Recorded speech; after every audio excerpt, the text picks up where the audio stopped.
Pour nous, être Miss Diaspora, c'est une manière de faire briller notre culture, de pouvoir également représenter les Congolais qui se trouvent en France.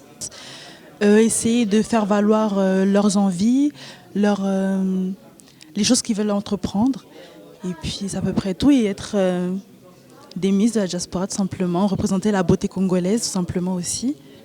Alors, je vais casser un mythe. Pour ma part, non, ce n'est pas un rêve de petite fille. C'est une idée qui est arrivée à maturité à l'âge adulte. Donc, justement, j'avais cette envie de pouvoir représenter plus amplement mon pays. Et c'est pour ça que j'ai choisi d'accéder, de pouvoir prétendre à ce titre. Alors pour moi, c'est totalement l'inverse. C'est un rêve de petite fille. Mais être une Miss Diaspora, c'est être un peu plus proche de sa culture, la culture de ses parents, qui nous a donné le déclic de représenter la diaspora du pays de nos parents.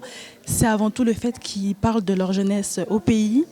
Moi, chez moi, je grandis autour de la langue. Ils parlent la langue traditionnelle du pays, les langues traditionnelles. Et puis, c'est à peu près tout. On grandit dans cette culture, toutes les valeurs du pays qu'ils nous inculquent, tout simplement.